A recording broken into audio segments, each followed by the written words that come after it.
Toronto just crashed 25% from its 2022 peak, and now, BC Premier David Eby is in full panic mode because what's happening in Toronto is about to spread to Vancouver like wildfire. In the last 48 hours, new data revealed that Toronto's benchmark home price fell to $956,800, the lowest level since 2020. 5 consecutive months of decline, and Eby, he just made a desperate move that nobody saw coming. What I'm about to show you reveals why every Canadian homeowner should be terrified right now. Subscribe right now, because what I'm about to reveal shows how the biggest housing market in Canada just imploded in your city could be next. On November 6, 2025, the Toronto Regional Real Estate Board dropped a bombshell. The benchmark home price in the Greater Toronto Area fell to $956,800. That's 25% below the March 2022 peak of over $1.2 million. But here's what makes this terrifying. This isn't a sudden crash. It's a slow-motion collapse that's been happening for 5 straight months. But if you think detached homes have it bad, wait until you hear about condos. In Q3 2025, the Greater Toronto and Hamilton area saw only 319 new condo sales. Let me repeat that. 319 units. That's the lowest quarterly total since Q3 1992, 35 years ago. Sales were down 54% from last year and fell 92% below the 10-year average. And it's getting worse. In September 2025 alone, only 53 new condos sold in Toronto. 53. That's down 44% from September 2024 and 90% below the 10-year average. Justin Sherwood from the Building Industry Association summed it up perfectly. We peaked around 2021. 2022. In 2023, we halved 2024. Halved that, and in 2025, we're nowhere. So, what caused this collapse? It's not just one thing, it's a perfect storm. 1. Interest rate shock. Even though Bank of Canada cut rates 9 times, mortgages are still 2 to 3x higher than pandemic levels. 2. Trump's tariff threat. 25% tariffs on Canadian exports could cost Ontario 100,000 to 600,000 jobs. 3. Immigration crackdown. Ottawa slashed immigration targets, killing rental demand. 4. Oversupply. 24,000 unsold condo units sitting in Toronto as of June 2025. 5. Investor retreat. Speculators who drove the boom are gone. The result? Days on market. 50 days now versus 43 last year. Active listings, 27,386, the highest level in almost 29 years. This is a buyer's market on steroids. Hit that like button because we're about to dive into crucial information about why what's happening in Toronto has BC's Premier terrified. Here's why Eby is in panic mode.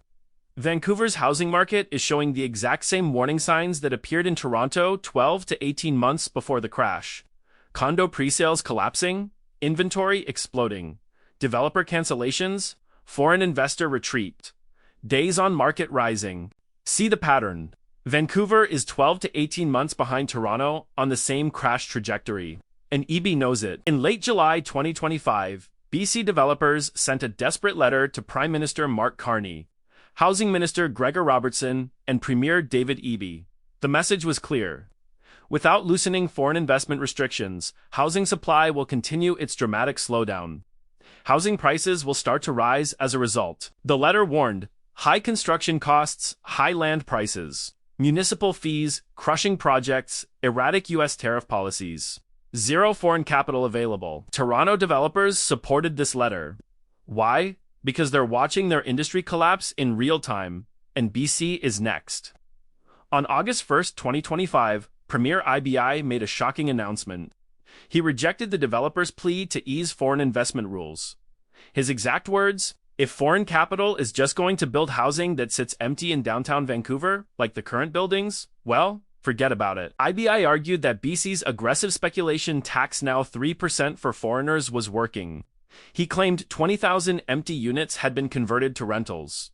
Mission accomplished. Right? Wrong? Because while IBU was celebrating his tax policy, the construction industry was DYING. Housing starts in Vancouver fell 11% in the first half of 2025 compared to 2024. And developers, they stopped launching new projects entirely. Drop a comment below and tell me, should IB let foreign investors back in to save the construction industry? Or keep them out to avoid empty condos? I want your opinion. This is where it gets really interesting. In May 2025, Federal Housing Minister Gregor Albertson, EB's old rival from Vancouver Mayor Dayus, said something that shocked everyone. I do not wish to see home prices decline. I want to build affordable housing co-ops, social housing, rentals, but not reduce the price of families' current homes. The backlash was instant. University of Toronto economist Robert Guillizeau called it inconsistent and said you can't massively increase supply without affecting prices. It's basic economics. Premier Eby saw his opening and pounced. In a May press conference, he directly contradicted Robertson. At the provincial level, our focus is on bringing the cost of housing down. We've taken measures to bring down the cost of land across the province. Catch that? Robertson says, don't lower prices. EBE says, we want lower prices. They're not even on the same page. But here's the problem. UBC professor Patrick Condon, a housing expert, says EBI's rezoning policies will raise land prices, not lower them. So EBI's plan might backfire spectacularly. Fast forward to November 3rd, 2025, just days ago. EBI held an emergency meeting with federal ministers about BC's forestry crisis. But guess what else was on the agenda? Housing. Eby asked Ottawa for $1.2 billion forestry bailout, employment insurance reform, faster access to $700 million liquidity fund, and support for residential construction sector. Translation, Eby realized that rejecting foreign investment in August was a mistake. Now construction is collapsing, and he needs federal cash to bail out the industry. What did he get? Nothing concrete. Just commitments to work together and vague promises. EBI gave up leverage for platitudes. Make sure you're subscribed because this next part reveals how Toronto's crash will trigger a chain reaction across all of Canada. But the real crisis is in pre-sales. In January and August 2025, 0 new pre-sale projects launched. That's unprecedented. Why does this matter? Because pre-sale deposits, finance, new construction, no pre-sales equals no new buildings. No new buildings equals supply crunch in 3 to 5 years. Supply crunch equals prices skyrocket again. Interestingly, not every market is crashing. Calgary, Edmonton, Regina, and Saskatoon are booming. Prices up 4 to 8% annually. Why? Affordability. Homes still reasonably priced relative to incomes. Migration, families priced out of Toronto, Vancouver, moving to prairies. No foreign speculation, markets driven by inducers, not investors. So while Toronto and Vancouver collapse under speculative excess, Calgary thrives with fundamentals-based demand. The lesson? Markets built on speculation always crash. But here's what terrifies economists. If Toronto, Canada's largest market, crashes 25% and Vancouver follows, the psychological impact spreads nationwide. This isn't just a housing crisis anymore. It's a potential economic crisis.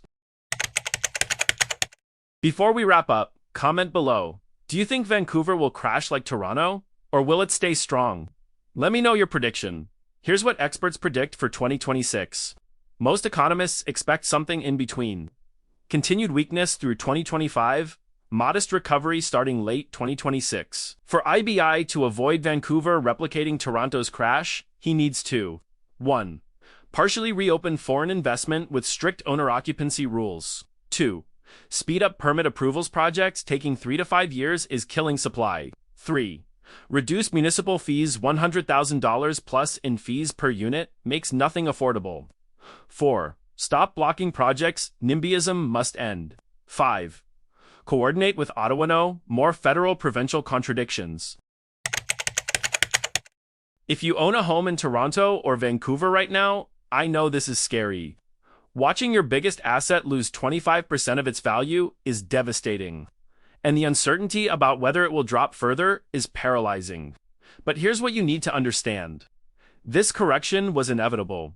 Markets built on speculation, foreign capital, and artificially low interest rates were never sustainable. The bubble had to burst. The good news? Markets don't fall forever. Toronto will find a bottom maybe at $900,000, maybe lower. Vancouver will find its bottom too. And when they do, housing will finally be aligned with local incomes. That's painful for current owners, but healthy long-term. For EBI, the lesson is clear. You can't have it both ways. You can't block foreign investment and expect robust construction. You can't lower prices and protect homeowners' equity. Choices must be made. Like this video if you're worried about Vancouver following Toronto's crash. Subscribe for daily Canadian housing market updates. Share this with anyone who owns property in Toronto or Vancouver. They need to see this. And comment below. Are you a Toronto or Vancouver homeowner? How are you feeling about these price drops? What's your plan? I read every comment and I want to hear from you. Thanks for watching. See you in the next one.